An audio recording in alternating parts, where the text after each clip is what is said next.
Rentrée solennelle de la deuxième promotion de l'École nationale d'administration ENA ce matin au CICB, présidée par le Premier ministre.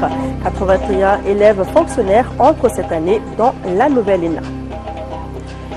La chronique santé du jour est consacrée au service de cytogénétique de l'Institut national de recherche en santé publique.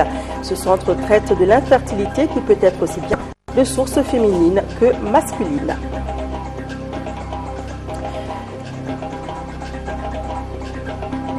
L'invité de notre journal est le ministre de la Jeunesse et des Sports avec Djigiba Keïta.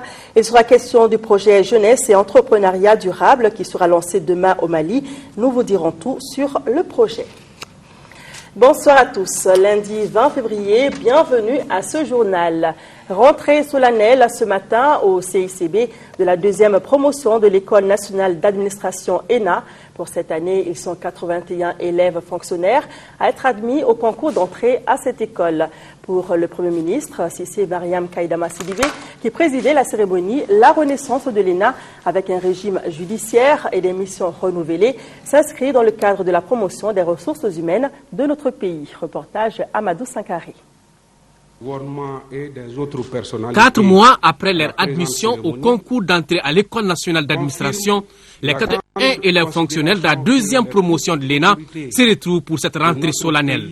Ces futurs administrateurs civils, conseillers des affaires étrangères, inspecteurs des services économiques, planificateurs, pour ne citer que ceux-ci, seront versés dans l'administration d'État au bout de 24 mois de formation. Les résultats des concours soulignent tout le mérite des candidats qui ont réussi à l'issue d'épreuves exigeantes. Il leur appartient de confirmer cette capacité et d'acquérir en cours de formation à l'ENA les compétences et les qualités nécessaires pour devenir des serviteurs modèles de l'État. Je souhaite que ce concours puisse garder sa valeur intrinsèque. Parce qu'on a senti du sérieux dans ce concours. Parce qu'on a l'impression que tout est argent. C'est-à-dire qu'il faut débourser de l'argent pour pouvoir avoir quelque chose.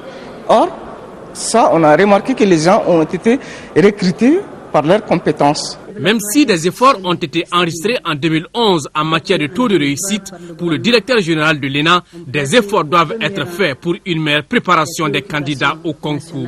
La construction du nouveau siège de l'ENA par l'État à hauteur de 11 milliards de francs CFA est un témoignage éloquent de son engagement à faire de la promotion des ressources humaines l'une de ses priorités. Le gouvernement accorde un intérêt certain à cette priorité majeure qui met l'homme au centre du développement durable. En effet, la renaissance de l'École nationale d'administration avec un régime juridique et des missions renouvelées, s'inscrit dans ce cadre. J'ai noté avec satisfaction les évolutions positives du taux global d'admission ainsi que l'accroissement de la proportion des femmes admises. Cependant, les efforts doivent être poursuivis en vue de pourvoir toutes les places mises au concours et d'améliorer davantage le ratio homme-femme. Cette cérémonie consacre donc le démarrage des activités pédagogiques de la deuxième promotion de l'ENA. Les travaux de la rénovation des résidences universitaires de la FAST, de l'IUG et de la FM Post sont presque terminés. Le Premier ministre Sissi Mariam Kaïdama Sidibé a fait le constat cet après-midi lors d'une visite sur le chantier. La rénovation des résidences universitaires permettra d'offrir aux étudiants de meilleurs cadres de travail et de vie avec à la clé l'augmentation de la réussite scolaire. Le coût des travaux sont à plus de 2 milliards de francs CFA, entièrement financés sur budget national. Bourama Traoré. Les résidences universitaires de la FAST, de l'UIG et de la FN Post ne répondaient plus aux normes, d'où la décision du gouvernement de procéder à leur rénovation. Les 3 résidences qui totalisent 2242 lits affichent aujourd'hui un visage new look, Sur ses pas, le Premier ministre Mme Cissé Mariam Kaïdama Sidibé vient constater des visu. La rénovation des résidences universitaires vise à garantir de meilleures conditions d'études et de vie aux étudiants. Au terme de la visite des différentes infrastructures, le chef du gouvernement ne cache pas sa satisfaction. Quelques 6 à 8 mois après, qu'est-ce que c'est devenu? Et je pense que vous avez constaté avec nous les transformations qui ont été faites. Et je pense que nous ne regrettons pas d'avoir fait cela, d'avoir investi des milliards pour mettre nos enfants, nos étudiants dans de meilleures conditions de travail et de vie. Je pense même que c'est des conditions de vie parce qu'ils passent le plus clair de l'année dans les établissements, à l'université. C'est 3 mois de vacances qu'ils ont, donc ils passent le plus clair de leur temps ici à étudier. Et c'est tout à fait normal qu'on investisse pour améliorer leur cadre de vie et leur cadre d'études. Pour parvenir à ces résultats, l'État a déboursé plus de 2 milliards de francs CFA. Les travaux effectués sur les bâtiments ont concerné la plomberie, les sanitaires et la réhabilitation des carrelages, du système d'égout ainsi que du réseau d'électricité. Pour la sauvegarde des investissements, l'entretien doit être de rigueur. Il faut dire donc aux étudiants de prendre soin de ces infrastructures-là. C'est pour eux que ça a été amélioré. Et je pense qu'ils doivent s'investir aussi à leur tour pour leur entretien. Surtout l'hygiène. Quand on vit en communauté comme ça, si on n'entretient pas, on ne met pas un peu d'hygiène, après ça va être détérioré. Vraiment, je leur lance un appel pour qu'ils s'en occupent. Parce que c'est pour eux, c'est pour leur santé, c'est pour leur bien-être. Même si aucune date n'est encore arrêtée pour la mise à la disposition des étudiants des résidences rénovées, les futurs locataires ont désormais de quoi être fiers. Tout à fait, Bourama. Ouverture de la 5e session ordinaire de la 4e mandature du Conseil économique, social et culturel au siège de l'institution présidée par Jamil Bitar. Une session placée sous la présidence d'honneur du Premier ministre. Au cours de la session qui dure une dizaine de jours, il sera question des attentes, des besoins et des problèmes de la société civile. Compte rendu, Mahamadou Doumbia. Cette 5e session ordinaire de la 4e mandature du Conseil économique, social et culturel a à son ordre du jour le recueil annuel 2012 des attentes, des besoins et des problèmes de la société civile. Il s'agira ainsi de débattre durant une dizaine de jours sur les rapports de mission des membres du Conseil économique, social et culturel qui se sont rendus dans toutes les régions du Mali et à l'extérieur du pays. Nous avions pu constater le potentiel énorme que cette diaspora peut mobiliser pour le développement de notre pays. Elle est prête partout où nous l'avons rencontrée. Elle est attachée à la paix et à la sécurité du Mali. Elle souhaite que des mesures plus incitatives soient prises au plan politique.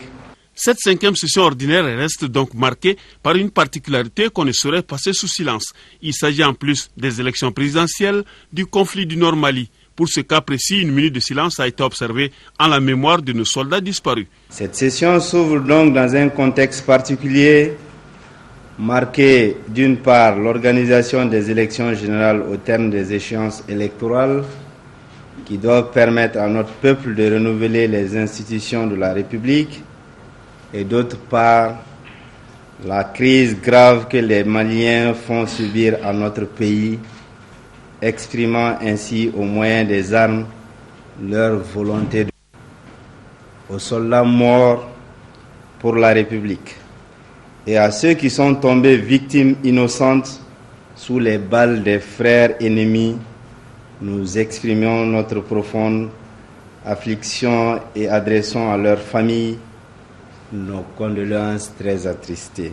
Le président du Conseil économique, social et culturel, Jamil Bitar, a souhaité que des recommandations pertinentes soient adoptées à la fin des travaux et communiquées comme d'habitude au gouvernement. Le ministère de l'administration territoriale et des collectivités locales a organisé ce matin une vidéoconférence. C'était sur le lancement du programme de formation des autorités administratives et des agents électoraux sur le processus électoral. La vidéoconférence a été suivie par le ministre de l'administration territoriale qui se trouvait à Sikasso et par le secrétaire général du département ici à Bamako, ainsi que par les autorités administratives de toutes les régions. Adama Tangara. Cette vidéoconférence du ministère de l'administration territoriale et des collectivités locales tourne autour du lancement du programme de la formation des autorités administratives et des agents électoraux sur le processus électoral à travers le pays. Un processus qui couvre le référendum constitutionnel, les élections présidentielles et législatives. Le ministre de l'administration territoriale et des collectivités locales à Sikasso, à travers donc la vidéoconférence, va communier avec les autorités administratives de toutes les régions sur le lancement de cette formation des agents électoraux. La formation est conçue avec les autorités administratives au niveau de toutes les régions qui, à leur tour, vont la relayer au niveau des agents électoraux. En dehors de la formation, il y a la livraison du matériel et des documents électoraux qui se poursuit normalement. Ce qui est important de noter à ce niveau, c'est que les préfets et les sous-préfets devront identifier déjà des entrepôts sûrs et bien sécurisés pour la conservation du matériel électoral avant l'échéance. En plus du matériel électoral et des documents, toutes les dispositions sont prises pour que la distribution des cartes d'électeurs commence, là de temps imparti, un mois avant le premier tour de scrutin de l'élection présidentielle, qui est cumulé avec le référendum constitutionnel. Et au niveau du département, dans une semaine, des missions vont partir également en direction des ambassades et consulats pour former les autorités administratives des ambassades et consulats qui, à leur tour, vont relayer la formation au niveau des agents électoraux. Il est important à ce niveau que le calendrier qui est respecté puisse être géré conjointement avec la mise à jour du fichier électoral. Ce travail est en train d'être géré à notre grande satisfaction à tous par la délégation générale aux élections. Ce programme de formation des agents électoraux constitue incontestablement la clé de voûte de réussite du processus électoral dans notre pays. La région de Sikasso est prête pour les élections générales de 2012. C'est la principale information issue de la rencontre de ce matin dans la capitale du Kénédougou. Rencontre qui a regroupé autour du ministre de l'administration territoriale et des collectivités locales, représentants de l'État, les élus de la 3e région pour évaluer les préparatifs des échéances électorales. Fatoumata Diallo. Pour cette rencontre de prise de contact du ministre de l'administration territoriale et des collectivités locales avec les acteurs à la base, la salle de banquet du gouvernorat de Sikasso a refusé du monde. Le jeu en valait la chandelle puisqu'il s'agissait pour les deux parties de faire le point des préparatifs du référendum constitutionnel et des élections de 2012 au niveau national et à travers les circonscriptions administratives de la région de Sikasso. Sikasso, qui se dit fin prête au regard des activités menées avec satisfaction dans l'ensemble des 147 communes. Dans l'ensemble, les opérations de révision spéciale ont été bien assurées dans tous les cercles de la région. De même, ceux-ci ont tous bénéficié du concours des représentants de la délégation générale aux élections DGE auprès des commissions administratives de révision des listes électorales. Électeurs potentiels, 1 244 427, nombre bureau de vote proposé, 3 559. De même, les propositions de commission de distribution des cartes d'électeurs ont été faites. Quant au ministre de l'administration territoriale et des collectivités locales, il a invité les représentants des services déconcentrés de l'État et les élus à œuvrer davantage pour relever le défi du processus électoral. Les dispositions idoines sont déjà prises pour l'acquisition et la mise en place à temps de l'ensemble du matériel et des documents électoraux, le tout sur financement du gouvernement avec l'accompagnement de certains partenaires tels que le PNUD, l'Union européenne, le Japon, le Canada et les USA à travers l'USAID. L'occasion était alors propice pour l'assistance de soulever certaines de leurs préoccupations, notamment les fonds alloués aux commissions de révision des listes électorales. À toutes ces préoccupations, des éclaircissements ont été donnés. Mohamed Bamba défendra les couleurs du parti malidé à la présidentielle d'avril prochain. Il a été investi ce dimanche par ses militants. Le candidat veut s'appuyer sur les jeunes et les femmes qu'il considère incontournables pour un parti politique qui veut réussir les élections. La cérémonie d'investiture avait pour cadre la Maison de la Presse. Amadou Ouattara. Malidé a officiellement son candidat à la présidentielle d'avril 2012. Il s'agit de Mohamed Bamba qui a été investi par ses militants. Ambitieux qu'il est, le candidat de Malidé a des idées et des objectifs. Je prends la parole ici présente avec l'accord des fidèles de Malidé, à savoir celui de la diaspora, des femmes, des enfants et des jeunes, qui en réalité représentent tout le peuple malien. Aujourd'hui, nous avons les moyens de prendre totalement notre vie en charge. Nous sommes capables de former des piliers solides pour la patrie et de produire les États qui conduisent à la réussite et au bonheur. Conscient qu'aucune association ou parti politique ne saurait réussir sans la jeunesse et les femmes, Malidé accorde une place de choix à ces différentes couches sociales. Nous savons tous qu'il faut un changement. Et ce changement ne se produit qu'à travers les 5 piliers, les 5 clés de la richesse et du bonheur. Dungafa, Kenea, Kala, Bara, Lakana. Après son investiture, le candidat de Malidé n'a pas manqué d'appeler ses militants à plus de solidarité et de complémentarité pour relever les défis qui s'imposent. Car, dira-t-il, le plus difficile reste à venir. Comment porter Malidé à la tête de ce pays?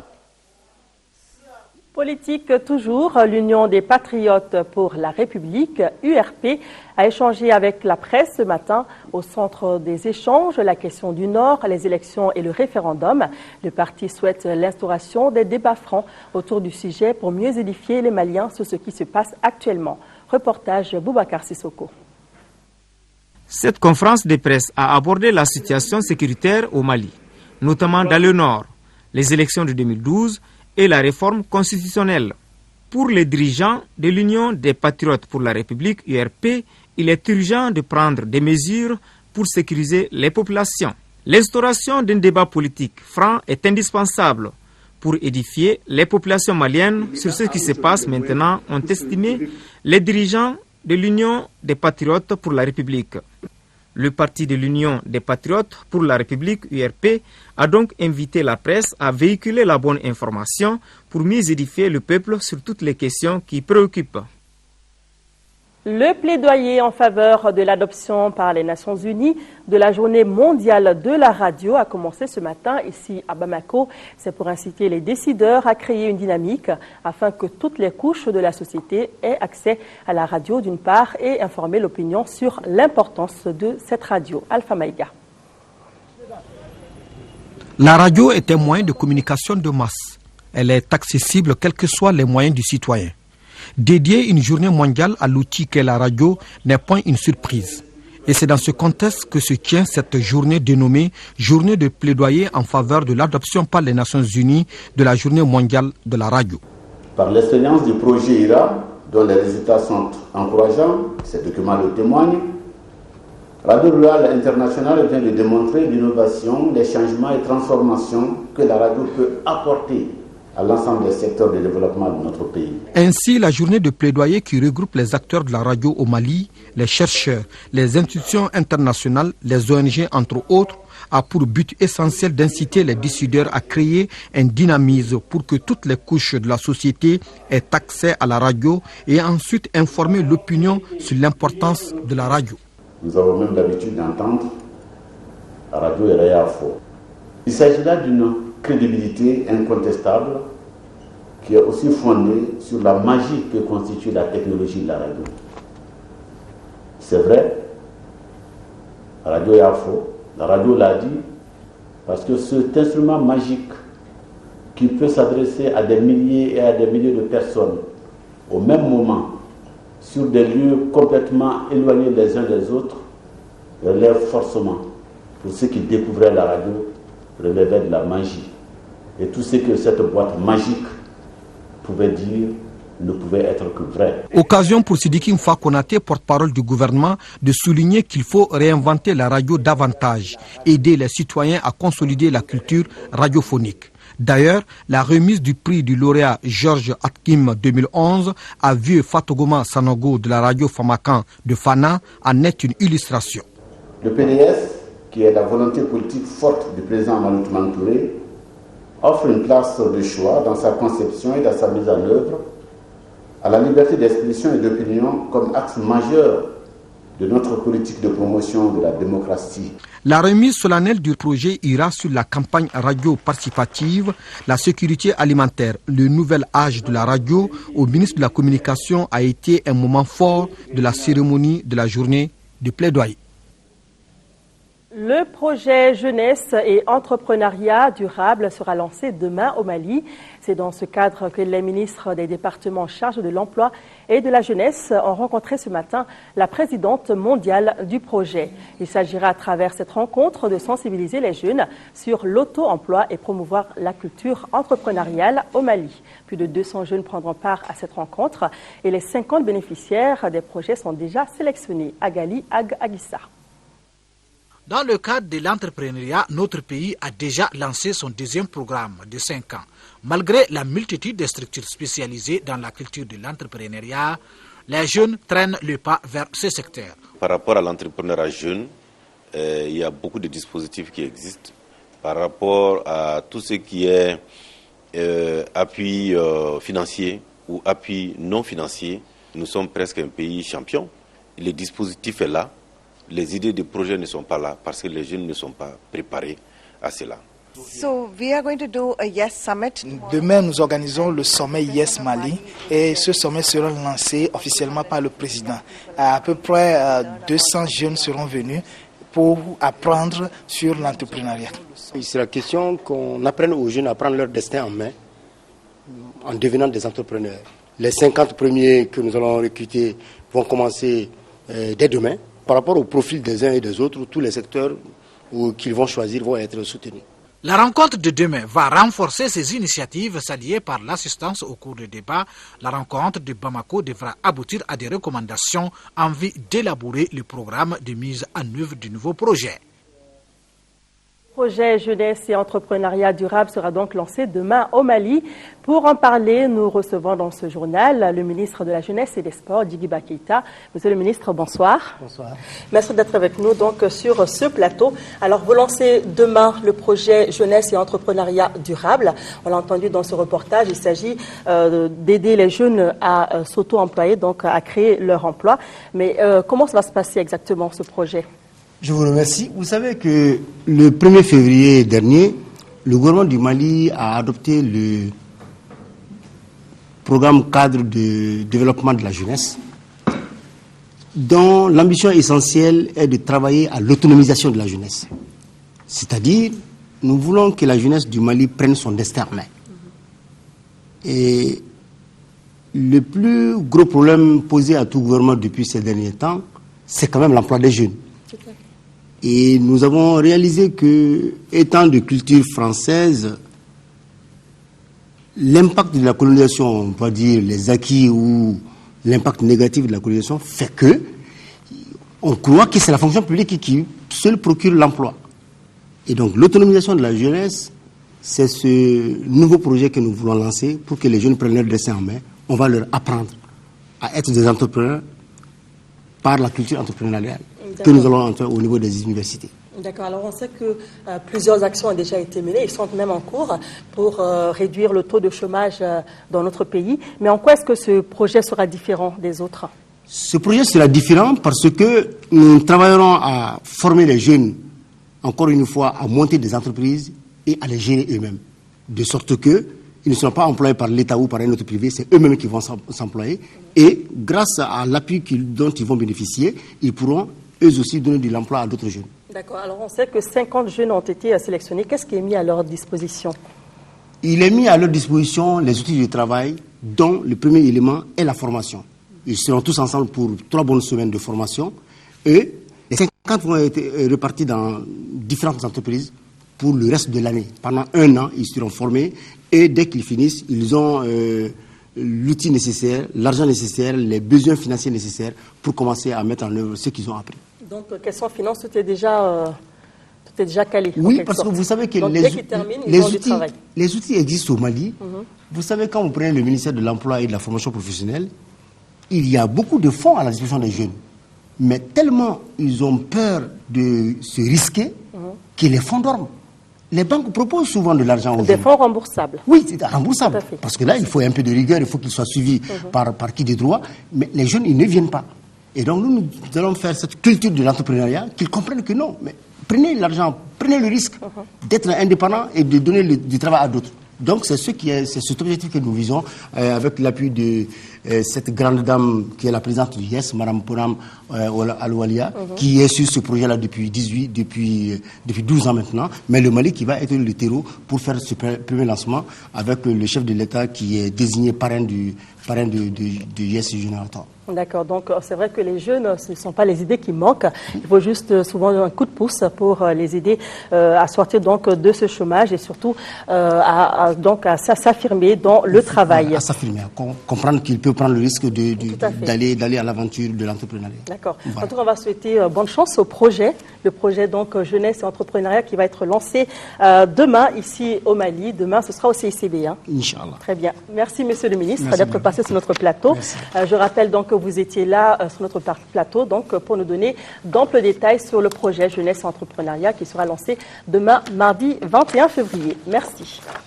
Nous poursuivons ce journal avec la problématique de l'édition et de la distribution des ouvrages en langue nationale, thème retenu pour célébrer la journée internationale de la langue maternelle. L'événement plutôt est prévu demain mardi. À cette occasion, nous vous proposons un extrait de la déclaration du ministre de l'Éducation, de l'Alphabétisation et des langues nationales, Salikouk Sanogo. Par le choix de ce thème, il s'agit de stimuler la réflexion sur la recherche de solutions aux problèmes qui font obstacle au développement de l'édition et de la distribution des ouvrages en langue nationale. Mes chers compatriotes, la Journée internationale de la langue maternelle constitue une heureuse occasion pour réaffirmer la volonté du Mali à faire de nos langues nationales des outils de développement endogène et de participation démocratique. Dans la poursuite de cette volonté, d'une manière concrète, l'élaboration d'un document de politique linguistique, la création de l'Académie malienne des langues constituent des actes majeurs à soutenir. L'introduction de l'enseignement des langues nationales au niveau de l'enseignement secondaire et de l'enseignement supérieur illustre une fois de plus le souci permanent du Mali d'utiliser les langues nationales à tous les niveaux du système éducatif. Voilà donc l'intégralité de cette déclaration à suivre après ce journal. Le ministre de l'Agriculture, Agatham Ag Alassane, et celui de l'Économie et des Finances, Lassine Boiré, viennent d'effectuer une mission au Niger, où ils ont participé à la première réunion du comité haut niveau sur la sécurité alimentaire dans l'espace UEMOA. Au cours de cette réunion, nos deux ministres ont fait la genèse des dispositifs pris par le gouvernement pour la sécurité alimentaire dans notre pays. La réunion a fait le diagnostic pays par pays. Il ressort de cette analyse que le Mali et le Togo ont eu des excédents légers qui ne mettent pas à l'abri d'une crise alimentaire. La prospection des nouveaux sites de pisciculture et la participation à la pêche collective à Tamani dans le cercle de Barouéli, ce sont là les objectifs de la visite du docteur Bokari Treta, ministre de l'élevage et de la pêche ce week-end en 4e région, visite suivie par Fousseni Samake. En se rendant à Tamani dans le cercle de Barouéli, les ministres de l'élevage et de la pêche voulaient non seulement voir les possibilités d'aménagement des temps piscicoles dans cette zone, mais aussi et surtout participer à la pêche collective de Tchekoroba Koni de Tamani. Pour ce faire, le docteur Bokari Treta, à travers son département, compte aménager un périmètre qui permettrait la pisciculture, le maraîchage et la riziculture. Toutes choses qui accompagneront l'accroissement de la productivité agricole et la réduction de la pauvreté. En participant à la pêche collective, le ministre Treta a troqué son manteau ministériel, l'occasion pour lui de mieux s'enquérir des difficultés qui rencontrent le secteur de la pêche dans la zone. Nous avons visité le site. Je pense que les techniciens ont chacun en ce domaine pris bonne note. Et j'ai pris l'engagement que nous allons accompagner ce projet et nous allons faire en sorte que Tamani puisse réaliser une entreprise aquacole, une ferme aquacole qui peut avoir d'autres dimensions. Et quand on voit l'état de conservation des ressources halieutiques dans nos fleuves, cela fait énormément peur et nous interpelle tous. Comment en tant qu'être humain, nous nous sommes rapportés aux ressources naturelles, comment avons-nous exploité, avec quel esprit les ressources naturelles et dans quelle perspective désormais, à partir de ce que nous voyons, nous pouvons inscrire l'exploitation des ressources halieutiques. Notons que le projet d'aménagement de ces périmètres piscicoles est une initiative de la communauté de Tamani. Les frais d'escorte douanière sur le corridor Abidjan-Bamako ont chuté de 150 000 francs CFA. Ils sont passés à 22 500 francs CFA par véhicule. Les postes de contrôle sont passés de 200 à 33 postes. C'est ce qu'a déclaré ce matin le président du conseil d'administration de l'Office ivoirien des chargeurs, le capitaine de vaisseau major Fako Kone, qui conduit la délégation ivoirienne, a eu une séance de travail avec les chargeurs maliens, tout ce qui vise à dynamiser les échanges commerciaux entre les Maliens et les Ivoiriens sur le corridor Abidjan-Bamako. Reportage d'Aouda Sidiki Diarra. Quelques mois après sa prise de fonction, le nouveau président du conseil d'administration de l'Office ivoirien des chargeurs a décidé de rencontrer pour la deuxième fois les membres du conseil malien des chargeurs. Une visite qui vise à dynamiser les échanges commerciaux sur le corridor Abidjan-Bamako. Nos relations avec le conseil malien des chargeurs ont toujours été excellentes. Nous nous sommes assistés pendant la crise. Ce n'est pas maintenant que quand les feux commencent à s'éteindre que nous allons baisser les bras. Au contraire, il faut attiser nos ambitions, renforcer nos relations et faire face à tout ce qui est défi qui menace nos pays. Nous sommes heureux aujourd'hui que cette paix retrouvée, que nous retrouvions autour de cette table pour parler des affaires, pour parler de l'intérêt de nos deux pays. Nous avons négocié plusieurs fois sur le corridor ivoirien. Nous sommes à la 5e négociation. Et chaque fois, nous sommes sortis satisfaits. Au cours de la séance de travail organisée pour la circonstance, le président du conseil d'administration de l'Office ivoirien des chargeurs a fait savoir que le coût de l'escorte sécuritaire a subi des modifications progressives. Cela fait suite à la requête des opérateurs économiques maliens venus spécialement à Abidjan le mois dernier. À la fin de la crise, nous avons jugé entre nous, les conseils des chargeurs, nous avons jugé qu'il fallait suivre l'évolution de la paix. De 30 000 francs, nous sommes tombés à 22 500. Le gouvernement a mis même en place une brigade anti-tracasserie. Aujourd'hui, le nombre de barrages qui dépassaient, qui atteignaient sur tout le territoire plus de 200, est réduit aujourd'hui à 33 barrages officiels en Côte d'Ivoire. L'Observatoire des pratiques anormales le long du corridor dans l'espace UEMOA a publié les résultats de ses enquêtes pour le premier trimestre 2011. Ces rapports indiquent que la Côte d'Ivoire est le pays qui compte le plus grand nombre de points de contrôle, suivi du Mali. Culture à présent, les rideaux sont tombés hier sur la 8e édition du festival sur le Niger. Le thème de l'édition 2012 était création et développement. Pendant une semaine, la capitale des Balanzons a vibré au rythme des spectacles, près d'une centaine organisés. Ségou, c'était aussi des ateliers d'art, des conférences, débats et colloques. Les organisateurs se sont surtout félicités de la forte présence des touristes. Le chiffre a doublé cette année, près de 5 000 touristes ont été enregistrés. Les temps forts de la cérémonie de clôture avec Salimata Dao. Riche en couleurs, en danse, en chants et débats, la 8e édition du festival sur le Niger a fermé ses portes dans une atmosphère de joie et de gaieté. Les autorités et les organisateurs sont ravis de constater une présence massive des touristes. C'est certainement le seul domaine qui permet de jeter ces passerelles qui permettent aux gens de dialoguer, de mieux se connaître pour pouvoir s'apprécier. Et je crois que cette leçon, ils l'ont tous retenue puisqu'ils sont là en masse. Et nous sommes très fiers du message que le chef de l'État a eu à passer. Le résultat est là.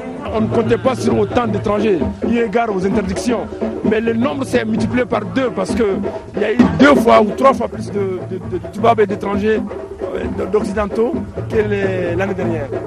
Les festivaliers d'ici et d'ailleurs partagent le même sentiment. Ils regrettent cette période magique qui vient de prendre fin. Cependant, ils se font déjà des idées pour la prochaine édition. Je suis triste que c'est fini. Moi, je crois que je retourne l'année prochaine. La 8e édition de cette rencontre culturelle a proposé aux visiteurs des conférences, des expositions d'objets d'art, des danses et musiques folkloriques, les spectacles de théâtre et des concerts géants sur les berges du fleuve Niger. Voilà, vivement la prochaine édition. Le Palais de la Culture Amadou Hampâté-Bâ a tenu ce matin la 13e session de son conseil d'administration. Cette session a examiné le budget de plus de 540 millions de francs CFA.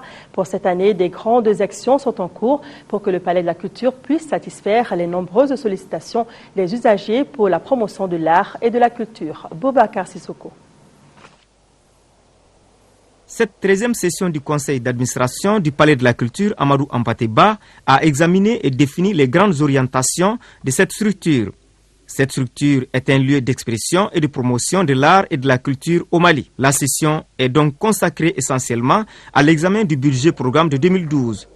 Le Palais de la Culture Amadou Hampâté-Bâ prévoit un budget équilibré en recettes et en dépenses à un montant global de 540 249 737 francs CFA, répartis entre la subvention de l'État qui s'élève à 422 918 000 francs CFA et les ressources propres estimées à 117 331 737 francs CFA.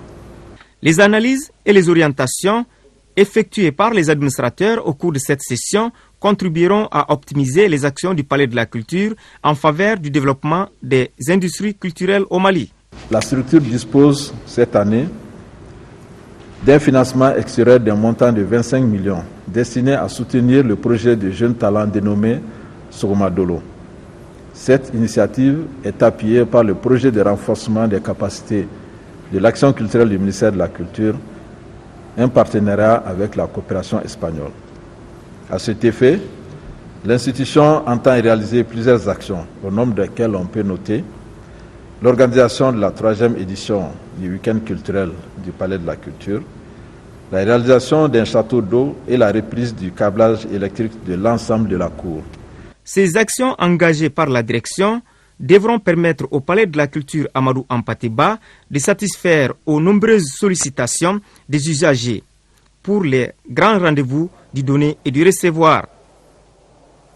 Ce communiqué de l'association des ressortissants de Ambori à Bamako, les communautés de Ambori, l'association des ressortissants de Ambori à Bamako et l'ensemble du peuple malien ont appris avec une grande consternation et une immense douleur l'assassinat brutal de M.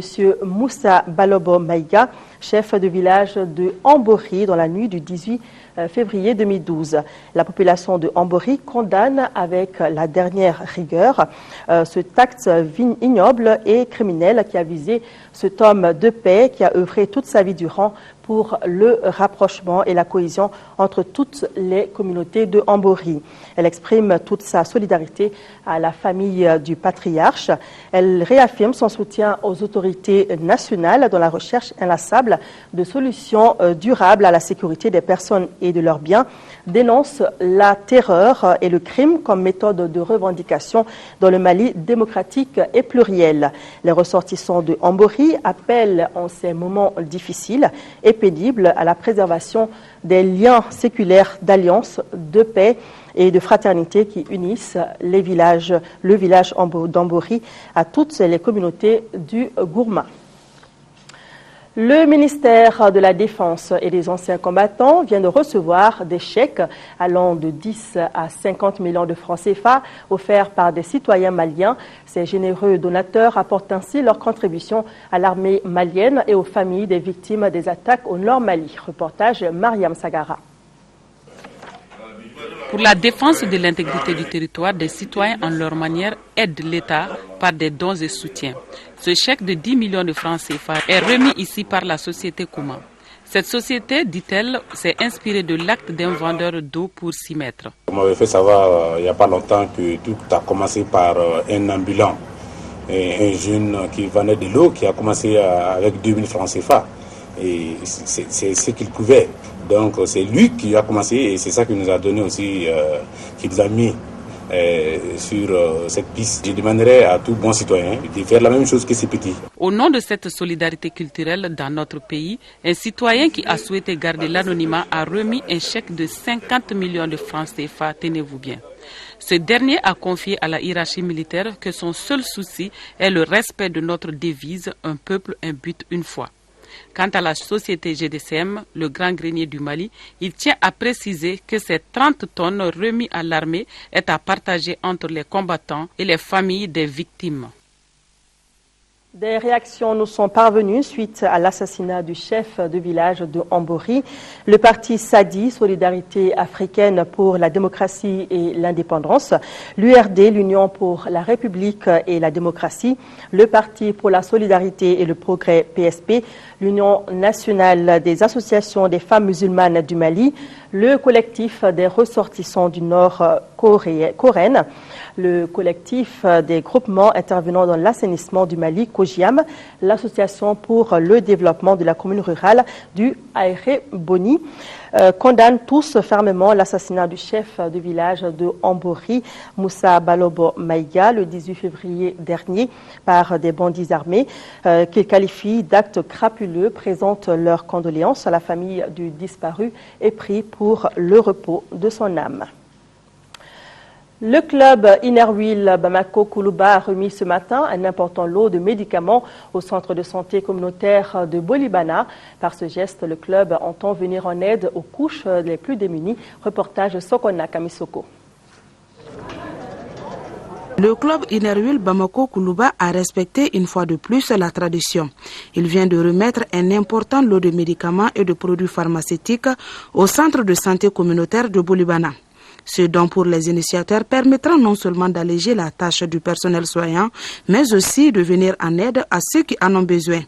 Pour la présidente du club Innerwil Bamako Koulouba, Sila Salimata Tungara, le choix du CESCOM de Bolibana pour ce don n'est pas fortuit.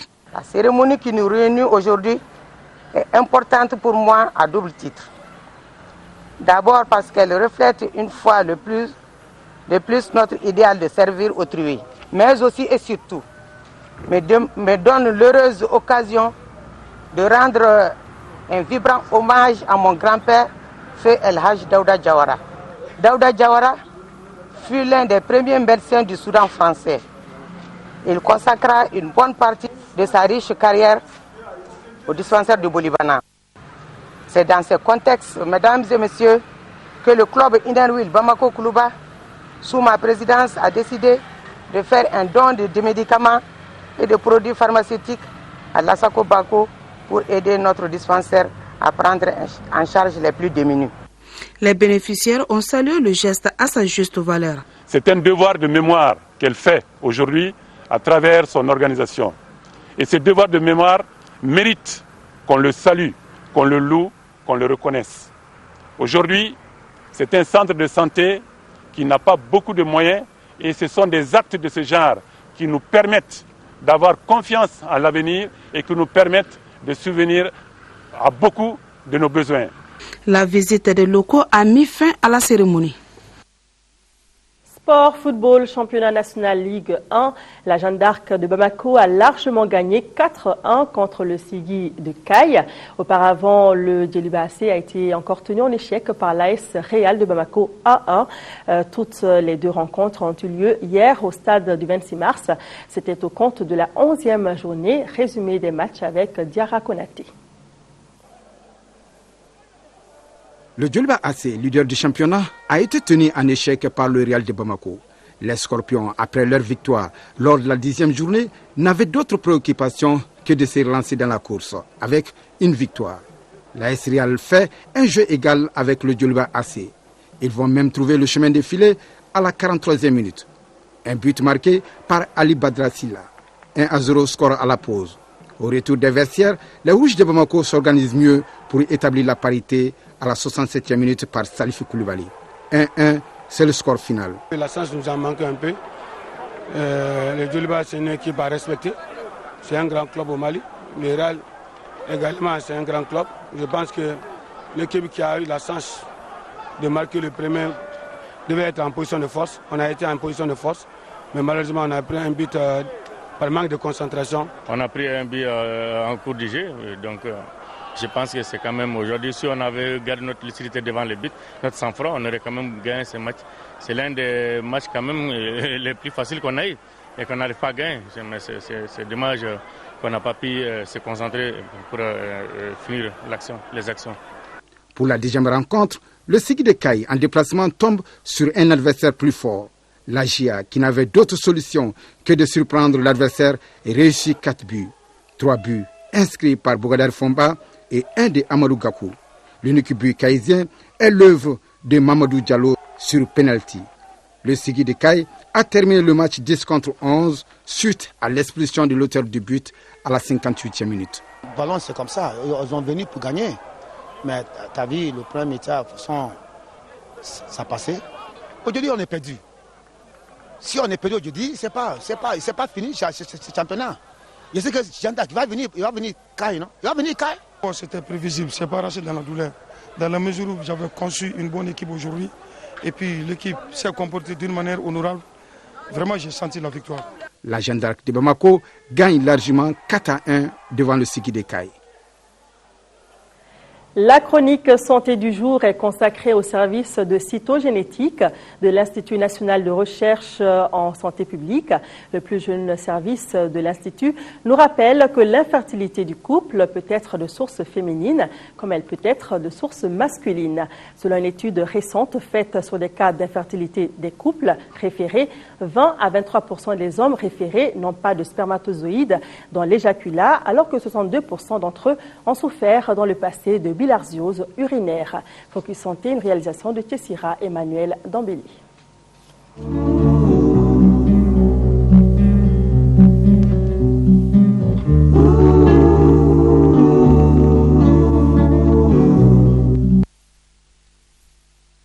C'est ici, dans le quartier de Bamako-Koura, que se trouve l'essentiel du service de cytogénétique et de biologie de la reproduction de l'INRSP. Cette entité du département de diagnostic et de recherche biomédicale a comme domaine de prédilection l'infertilité masculine. Analyse biomédicale pour patients référés, recherche approfondie pour faire face à des cas d'infertilité du couple. En la matière, les recherches menées depuis sa création en 1987 ont fait ressortir quelques résultats intéressants sur les causes de l'infertilité masculine au Mali et le comportement des patients. Très souvent, les hommes ne se sentent pas concernés par rapport au problème d'infertilité. Et c'est très souvent la femme qui vient pour faire les analyses. Alors le deuxième point, c'est que nous avons retrouvé beaucoup d'antécédents de maladies sexuellement transmissibles. Population jeune, maladies sexuellement transmissibles. Donc c'est des jeunes, très souvent ils ne traitent pas correctement ces maladies sexuellement transmissibles et après ça crée des problèmes qui peuvent être source d'infertilité. Ensuite nous avons rencontré beaucoup de jeunes qui fument beaucoup, donc des antécédents de tabac assez importants et parfois d'alcool, mais l'alcool c'est pas aussi fréquent. Et d'autres antécédents qu'on a retrouvés, c'est des antécédents de bilharziose urinaire. Et avec les études qu'on a eu à faire ici, on s'est rendu compte que les œufs de bilharzie, ils parcourent tout le tractus génital de l'homme. Et dans nos études, on en a retrouvé au niveau de la prostate, on en a retrouvé au niveau des vésicules séminales et au niveau des testicules. Et ce sont ces trois organes qui interviennent justement pour la fabrication du sperme. Alors un autre élément qu'on a constaté, c'est le port de slip en nylon. Alors les gens ils portent des caleçons en nylon Et le problème de ces caleçons en nylon, c'est que ça conserve la chaleur. Parce qu'en fait, les testicules, au niveau des testicules, la température doit aussi autour de 34 degrés. Alors quand on porte des slips en nylon, donc on a cette chaleur corporelle qui fait que la chaleur ne sort pas. Donc ça reste à l'intérieur des slips. Et donc ça peut jouer sur la spermatogénèse. Le service de cytogénétique et de biologie de la reproduction fait également des analyses sur les cas de malformation congénitale. Il peut être sollicité pour confirmer ou infirmer un cas de viol. Les chercheurs ont pu faire le portrait robot du Malien vivant avec un problème d'infertilité. La tranche d'âge des hommes qui viennent faire leur examen spermologique chez nous est située entre 30 et 39 ans. Et là, c'est quand même une tranche assez jeune. Et nous avons constaté aussi que les personnes qui viennent faire les analyses, la plupart de ces personnes viennent après 5 à 10 ans de mariage. Et ça veut dire que les gens qui sont préoccupés par les problèmes de procréation prennent du temps avant de s'occuper de l'exploration, en tout cas chez l'homme. Il y a autres résultats qui nous ont montré que ces hommes-là qui viennent pour des problèmes d'infertilité, environ 20 à 23% n'ont pas de spermatozoïdes dans leur sperme. Avec une idée sur les déterminants de l'infertilité masculine et en exclusion de toute cause génétique, un certain nombre de mesures sont suggérées pour éviter toute infertilité masculine acquise. Le problème des maladies sexuellement transmissibles, population jeune, c'est de les traiter vraiment à temps. Ensuite, il y a le problème de la cigarette. Ce sont des sujets jeunes qui fument beaucoup. Donc, la cigarette pouvant avoir un rôle néfaste sur la qualité du sperme. Ensuite, il y a la bilharziose. Donc, je l'avais dit tantôt, les gens y négligent. Pour eux, c'est une maladie assez banale, alors que c'est une maladie qui peut amener beaucoup de complications. Donc, traiter assez tôt la bilharziose. Ensuite, éviter le port de slip en nylon. Par rapport à ça, on vous a dit que les slips en nylon conservent la chaleur. Donc peut-être le conseil qu'on peut donner aussi, c'est que c'est un pays où on a beaucoup de gens qui aiment le football. Ils vont sur les gradins des stades, là où vous avez une température du ciment assez forte, là. Peut-être c'est de prendre des coussins, les mettre et puis s'asseoir sur les coussins, sinon ça peut entraîner. Ça peut jouer beaucoup sur la spermatogénèse. Ici, l'attention peut être portée sur les cas d'avortement à répétition. Avec la recrudescence des cas d'infertilité du couple, le service de cytogénétique de l'INRSP veut aller plus loin en traitant le sperme en laboratoire et en étudiant les marqueurs biochimiques du sperme. Donc vous pouvez faire des dosages au niveau qui vont montrer qu'il y a un problème au niveau de la prostate.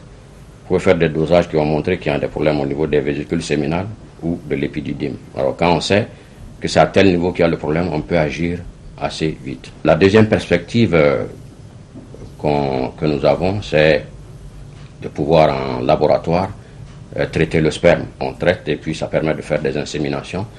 Et ceci, je pense qu'on va le faire assez rapidement, bien sûr en collaboration avec d'autres structures, notamment les hôpitaux et les services de gynéco. Et ceci va nous permettre d'arriver assez rapidement aux fécondations in vitro qu'on appelle les FIV. Ici, on rappelle que l'infertilité du couple n'est pas que féminine, elle peut être d'origine masculine et pour faire face à une pareille situation, il est plutôt conseillé de faire une prospection sur tout le couple.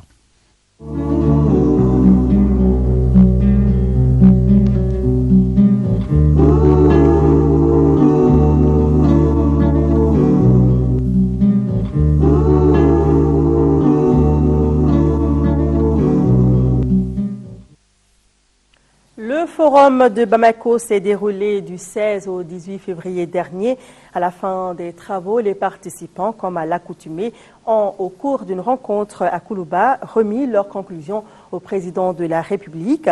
Occasion pour Amadou Toumani Touré d'entretenir ses hôtes sur les questions d'actualité. Il a notamment abordé la situation au nord, le rôle de l'État, les élections. Nous vous proposerons l'intégralité de cette intervention du chef de l'État. Ce sera juste après ce journal qui s'achève. Merci à vous de l'avoir suivi. Tout à l'heure, formation continue également à retenir avec Aïssata Ibrahim Maïga. Demain, dans les éditions de la mi-journée, Sira Batili. Je vous retrouve, Inch'Allah, dans celle soir. Merci. Bonne suite de programme sur l'ORTM.